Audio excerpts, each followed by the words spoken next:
When virgins were gathered a second time, Mordecai sat within the king's gate. Now Esther had not revealed her family and her people, just as Mordecai had charged her, for Esther obeyed the command of Mordecai as when she was brought up by him. In those days, while Mordecai sat within the king's gate, two of the king's eunuchs, Bigthan and Teresh, doorkeepers, became furious and sought to lay hands on King Ahasuerus. So the matter became known to Mordecai, who told Queen Esther, and Esther informed the king in Mordecai's name. And when an inquiry was made into the matter, it was confirmed, and both were hanged on a gallows, and it was written in the book of the Chronicles in the presence of the king. After these things, King Ahasuerus promoted Haman, the son of Hammedatha the Agagite, and advanced him and set his seat above all the princes who were with him. And all the king's servants who were within the king's gate bowed and paid homage to Haman, for so the king had commanded concerning him. But Mordecai would not bow or pay homage. Then the king's servants who were within the king's gate said to Mordecai, "Why do you transgress the king's command?"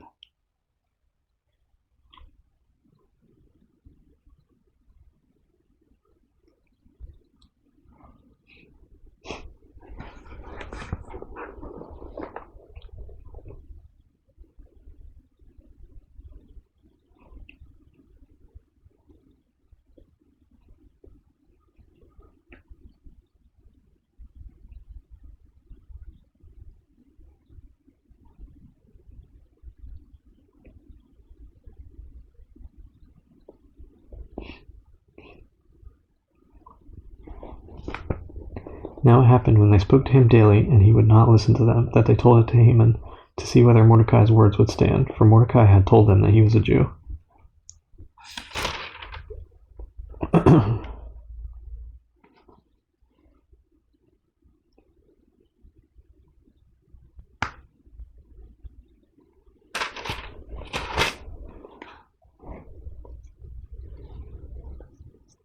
When Haman saw that Mordecai did not bow or pay him homage, Haman was filled with wrath. But he disdained to lay hands on Mordecai alone, for they had told him of the people of Mordecai. Instead, Haman sought to destroy all the Jews who were throughout the whole kingdom of Ahasuerus, the people of Mordecai. In the first month, which is the month of Nisan, in the 12th year of King Ahasuerus, they cast pur, that is, the lot, before Haman, to determine the day and the month, until it fell on the 12th month, which is the month of Adar.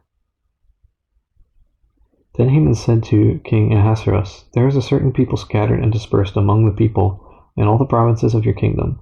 Their laws are different from all other peoples, and they do not keep the king's laws. Therefore it is not fitting for the king to let them remain. If it pleases the king, let a decree be written that they be destroyed, and I will pay 10,000 talents of silver into the hands of those who do the work, to bring it into the king's treasuries." So the king took his signet ring from his hand and gave it to Haman, the son of Hammedatha the Agagite, the enemy of the Jews. And the king said to Haman, "The money and the people are given to you, to do with them as seems good to you." Then the king's scribes were called on the 13th day of the first month, and a decree was written according to all that Haman commanded, to the king's satraps, to the governors who were over each province, to the officials of all people, to every province according to its script, and to every people in their language. In the name of King Ahasuerus it was written and sealed with the king's signet ring. And the letters were sent by couriers into all the king's provinces, to destroy, to kill, and to annihilate all the Jews, both young and old, little children and women, in one day, on the 13th day of the 12th month, which is the month of Adar, and to plunder their possessions. A copy of the document was to be issued as law in every province, being published for all people, that they should be ready for that day. The couriers went out, hastened by the king's command, and the decree was proclaimed in Shushan the citadel. So the king and Haman sat down to drink, but the city of Shushan was perplexed.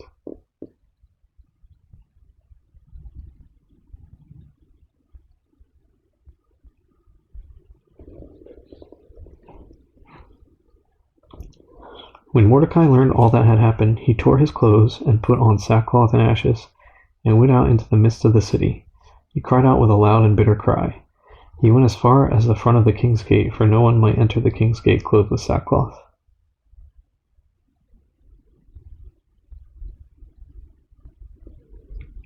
In every province where the king's commanded decree arrived, there was great mourning among the Jews, with fasting, weeping, and wailing, and many lay in sackcloth and ashes.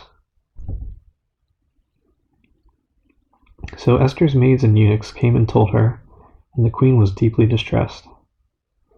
Then she sent garments to clothe Mordecai and take his sackcloth away from him, but he would not accept them. Then Esther called Hathach, one of the king's eunuchs, whom he had appointed to attend her, and she gave him a command concerning Mordecai to learn what and why this was. So Hathach went out to Mordecai in the city square that was in front of the king's gate, and Mordecai told him all that had happened to him, and the sum of money that Haman had promised to pay into the king's treasuries to destroy the Jews. He also gave him a copy of the written decree for their destruction, which was given at Shushan, that he might show it to Esther and explain it to her, and that he might command her to go into the king to make supplication for him and plead before him for her people. So Hathach returned and told Esther the words of Mordecai. Then Esther spoke to Hathach and gave him a command for Mordecai.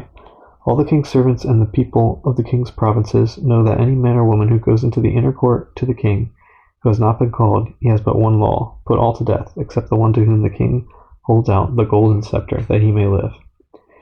Yet I myself have not been called to go into the king these 30 days.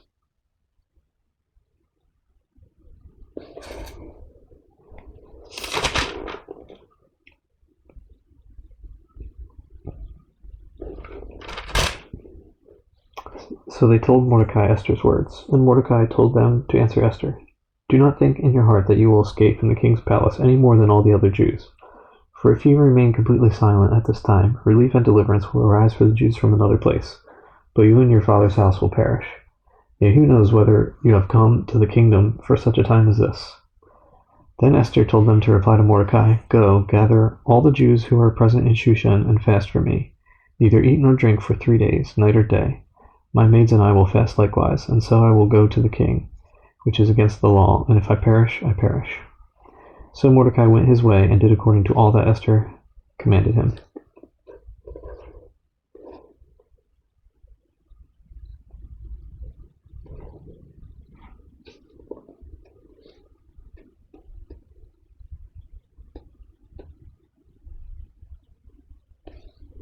Now it happened on the 3rd day that Esther put on her royal robes and stood in the inner court of the king's palace, across from the king's house, while the king sat on his royal throne in the royal house facing the entrance of the house. So it was when the king saw Queen Esther standing in the court that she found favor in his sight, and the king held out to Esther the golden scepter that was in his hand. Then Esther went near and touched the top of the scepter.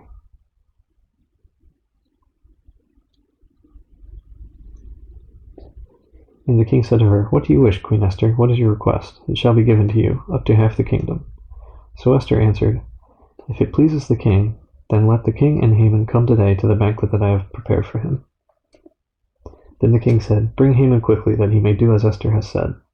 So the king and Haman went to the banquet that Esther had prepared.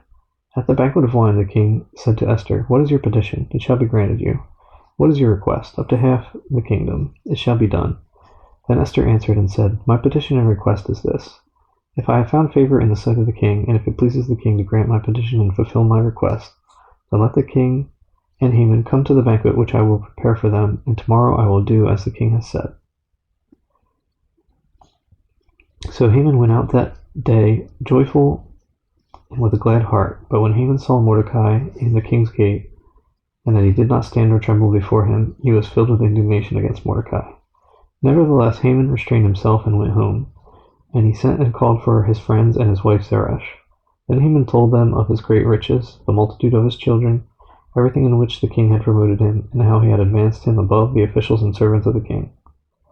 Moreover, Haman said, Besides, Queen Esther invited no one but me to come in with the king to the banquet that she prepared, and tomorrow I am again invited by her along with the king. Yet all this avails me nothing, so long as I see Mordecai the Jew sitting at the king's gate. Then his wife Zeresh and all his friends said to him, Let a gallows be made, 50 cubits high, and in the morning suggest to the king that Mordecai be hanged on it. Then go merrily with the king to the banquet. And the thing pleased Haman, so he had the gallows made.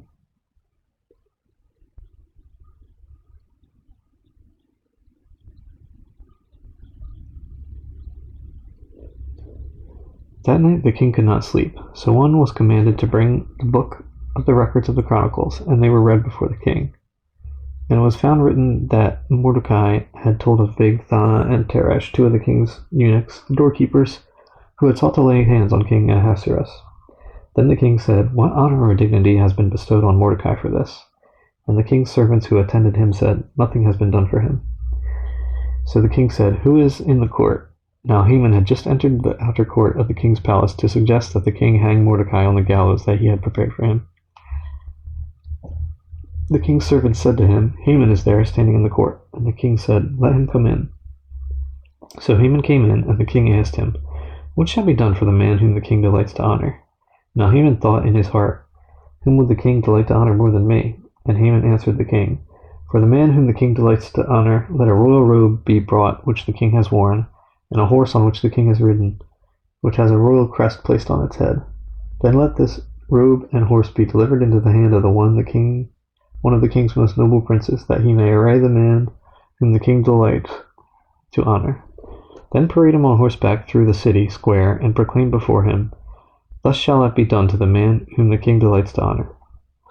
Then the king said to Haman, "Hurry, take the robe and the horse, as you have suggested, and do so for Mordecai the Jew who sits within the king's gate. Leave nothing undone of all that you have spoken."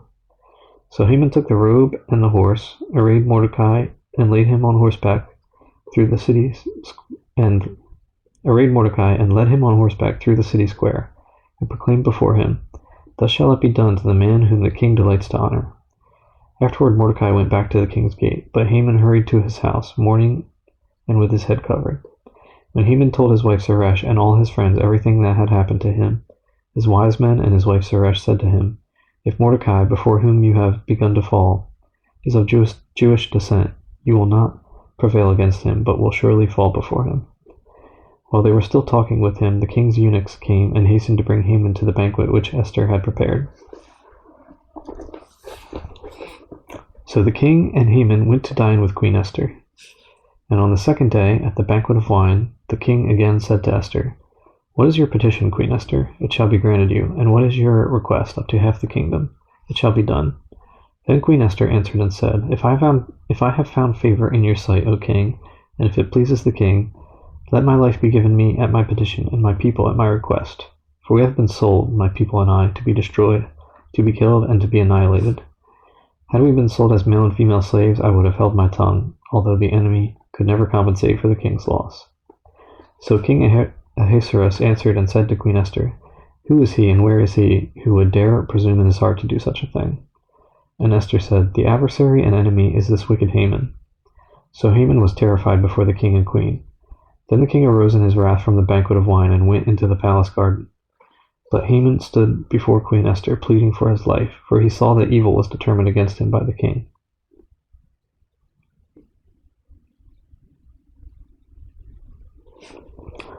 When the king returned from the palace garden to the place of the banquet of wine, Haman had fallen across the couch where Esther was. Then the king said, "Will he also assault the queen while I am in the house?" As the word left the king's mouth, they covered Haman's face.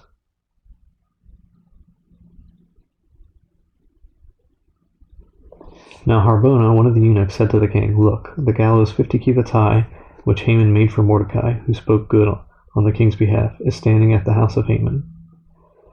Then the king said, "Hang him on it." So they hanged Haman on the gallows that he had prepared for Mordecai. Then the king's wrath subsided. On that day King Ahasuerus gave Queen Esther the house of Haman, the enemy of the Jews, and Mordecai came before the king, for Esther had told how he was related to her. So the king took off his signet ring, which he had taken from Haman, and gave it to Mordecai, and Esther appointed Mordecai over the house of Haman.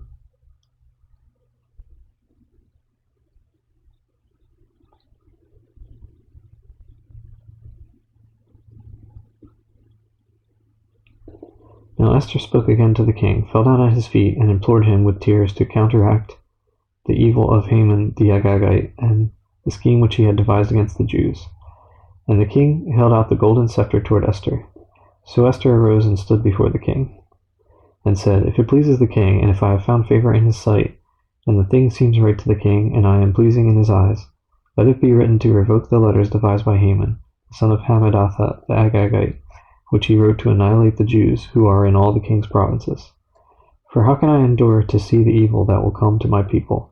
Or how can I endure to see the destruction of my countrymen? Then King Ahasuerus said to Queen Esther and Mordecai the Jew, Indeed, I have given Esther the house of Haman, and they have hanged him on the gallows because he tried to lay his hand on the Jews. You yourselves write a decree concerning the Jews, as you please, in the king's name, and seal it with the king's signet ring. For whatever is written in the king's name and sealed with the king's signet ring, no one can revoke. So the king's scribes were called at that time, in the 3rd month, on which is the month of Sivan, on the 23rd day, and it was written, according to all that Mordecai commanded, to the Jews, the satraps, the governors, and the princes of the provinces from India to Ethiopia, 127 provinces in all, to every province in its own script, to every people in their own language, and to the Jews in their own script and language. And he wrote in the name of King Ahasuerus, sealed it with the king's signet ring, and sent letters by couriers on horseback, riding on royal horses bred from swift steeds.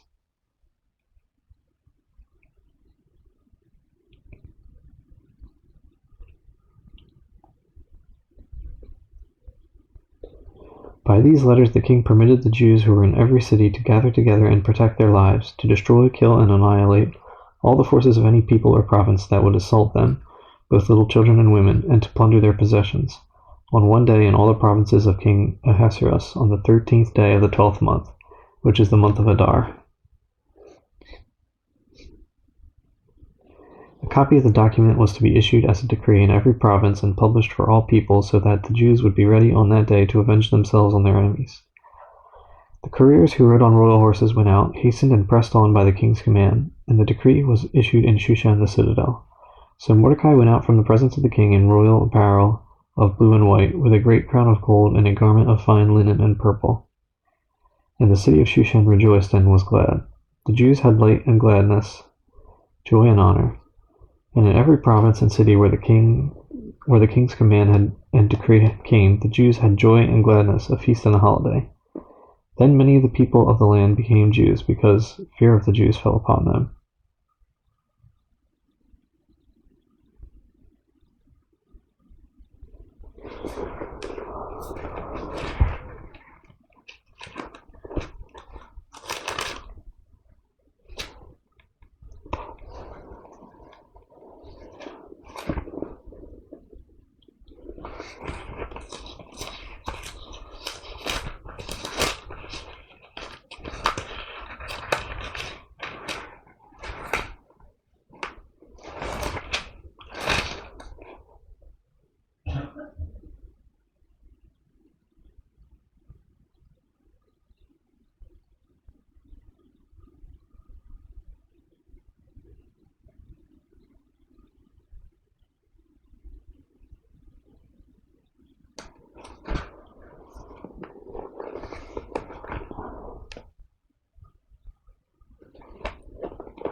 Now in the 12th month, that is, the month of Adar, on the 13th day, the time came for the king's command and his decree to be executed. On the day that the enemies of the Jews had hoped to overpower them, the opposite occurred, and that the Jews themselves overpowered those who hated them. The Jews gathered together in their cities throughout all the provinces of King Ahasuerus to lay hands on those who sought their harm, and no one could withstand them because fear of them fell upon all people. And all the officials of the provinces, the satraps, the governors, and all those doing the king's work helped the Jews because the fear of Mordecai fell upon them.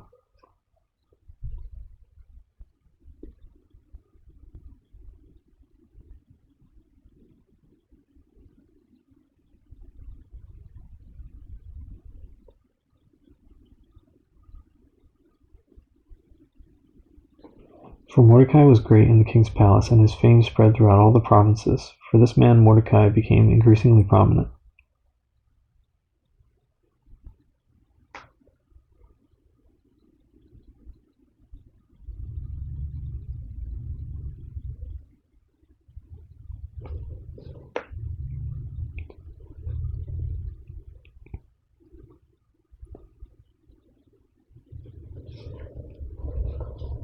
Thus the Jews defeated all their enemies with the stroke of the sword, with slaughter and destruction, and did what they pleased with those who hated them. And in Shushan the citadel the Jews killed and destroyed 500 men. Also Parshandatha, Dalphon, Aspatha, Paratha, Adaliah, Aridatha, Parmashta, Arase, Arade, and Vajasatha, the 10 sons of Haman the son of Hammedatha, the enemy of the Jews, they killed, but they did not lay a hand on the plunder. On that day the number of those who were killed in Shushan the citadel was brought to the king. And the king said to Queen Esther, "The Jews have killed and destroyed 500 men in Shushan the citadel, and the 10 sons of Haman. What have they done in the rest of the king's provinces? Now what is your petition? It shall be granted to you. Or what is your further request? It shall be done." Then Esther said, "If it pleases the king, let it be granted to the Jews who are in Shushan to do again tomorrow according to today's decree, and let Haman's 10 sons be hanged on the gallows." So the king commanded this to be done. The decree was issued in Shushan, and they hanged Haman's 10 sons. And the Jews who were in Shushan gathered together again on the 14th day of the month of Adar, and killed 300 men at Shushan. But they did not lay a hand on the plunder. The remainder of the Jews in the king's provinces gathered together and protected their lives, had rest from their enemies, and killed 75,000 of their enemies, but they did not lay a hand on the plunder. This was on the 13th day of the month of Adar. And on the 14th of the month they rested, and made it a day of feasting and gladness.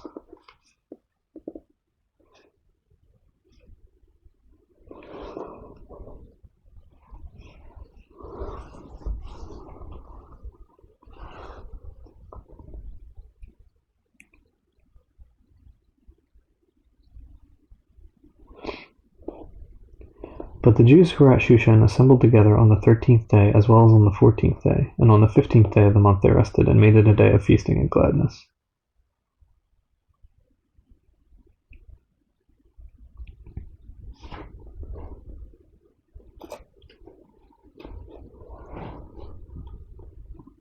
Therefore the Jews of the villages who dwelt in the unwalled towns celebrated the 14th day of the month of Adar with gladness and feasting as a holiday, and for sending presents to one another. And Mordecai wrote these things and sent letters to all the Jews near and far who were in all the provinces of King Ahasuerus, to establish among them that they should celebrate yearly the 14th and 15th days of the month of Adar, as the days on which the Jews had rested from their enemies, as the month which was turned from sorrow to joy for them, and from mourning to a holiday, that they should make them days of feasting and joy, of sending presents to one another and gifts to the poor. So the Jews accepted the custom which they had begun, as Mordecai had written to them. Because Haman the son of Hammedatha the Agagite, the enemy of all the Jews, had plotted against the Jews to annihilate them, and had cast Pur, that is, the lot, to consume them and destroy them. But when Esther came before the king, he commanded by letter that this wicked plot which Haman had devised against the Jews should return on his own head, and that he and his son should be hanged on the gallows. So they called these days Purim, after the name Pur. Therefore, because of all the words of this letter, what they had seen concerning this matter, and what had happened to them, the Jews established and imposed it upon themselves and their descendants, and all who would join them, that without fail they should celebrate these 2 days every year, according to the written instructions, and according to the prescribed time, that these days should be remembered and kept throughout every generation, every family, every province, and every city, that these days of Purim should not fail to be observed among the Jews, and that the memory of them should not perish among their descendants. Then Queen Esther, the daughter of Abihail, with Mordecai the Jew, wrote with full authority to confirm the second letter about Purim.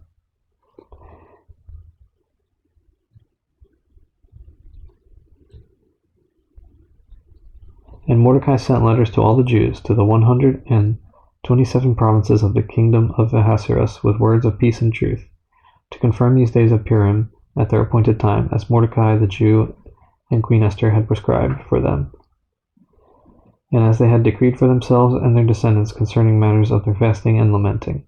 So the decree of Esther confirmed these matters of Purim, and it was written in the book.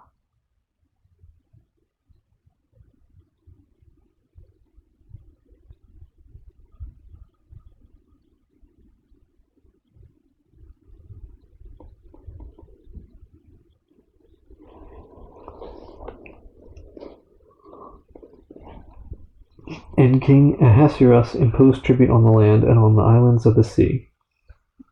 Now all the acts of his power and his might, and the account of the greatness of Mordecai to which the king advanced him, are they not written in the book of the chronicles of the kings of Media and Persia? For Mordecai the Jew was second to King Ahasuerus, and was great among the Jews, and well received by the multitude of his brethren, seeking the good of his people, and speaking peace to all his countrymen.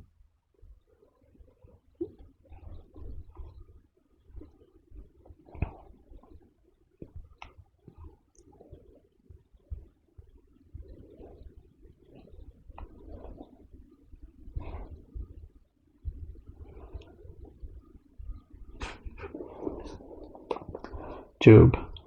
There was a man in the land of Uz whose name was Job, and that man was blameless and upright, and one who feared God and shunned evil. And 7 sons and 3 daughters were born to him. Also his possessions were 7,000 sheep, 3,000 camels, 500 yoke of oxen, 500 female donkeys, and a very large household, so that this man was the greatest of all the people of the East. And his sons would go and feast in their houses, each on his appointed day, and would send and invite their 3 sisters to eat and drink with them.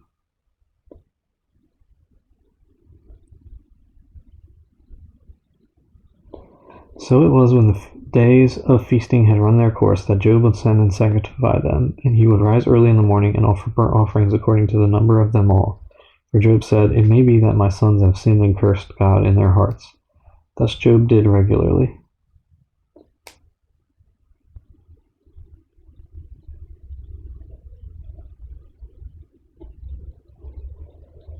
Now there was a day when the sons of God came to present themselves before the Lord, and Satan also came among them. And the Lord said to Satan, "From where do you come?" So Satan answered the Lord and said, "From going to and fro on the earth, and from walking back and forth on it."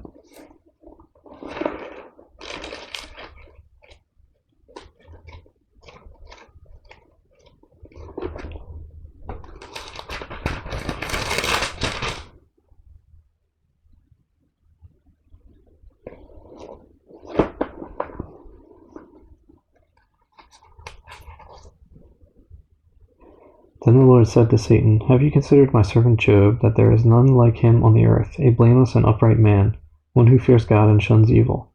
So Satan answered the Lord and said, "Does Job fear God for nothing? Have you not made a hedge around him, around his household, and around all that he has, on every side? You have blessed the work of his hands, and his possessions have increased in the land. But now stretch out your hand and touch all that he has, and he will surely curse you to your face." And the Lord said to Satan, "Behold, all that he has is in your power. Only do not lay a hand on his person." So Satan went out from the presence of the Lord. Now there was a day when his sons and daughters were eating and drinking wine in their oldest brother's house. And a messenger came to Job and said, "The oxen were plowing and the donkeys feeding beside them, when the Sabaeans raided them and took them away. Indeed, they have killed the servants with the edge of the sword, and I alone have escaped to tell you." While he was still speaking, another also came and said, "The fire of God fell from heaven, and burned up the sheep and the servants, and consumed them, and I alone have escaped to tell you."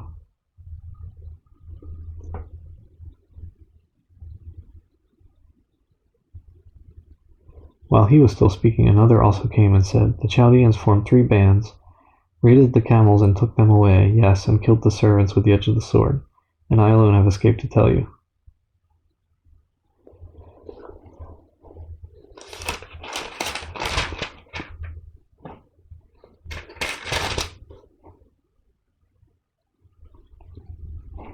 While he was still speaking, another also came and said, "Your sons and daughters were eating and drinking wine in their oldest brother's house, and suddenly a great wind came from across the wilderness and struck the 4 corners of the house, and it fell on the young people, and they are dead, and I alone have escaped to tell you." Then Job arose, tore his robe, and shaved his head, and fell to the ground and worshipped. And he said, "Naked I came from my mother's womb, and naked shall I return there. The Lord gave, and the Lord has taken away. Blessed be the name of the Lord." And in all this Job did not sin, nor charge God with wrong. Again there was a day when the sons of God came to present themselves before the Lord, and Satan came also among them to present himself before the Lord.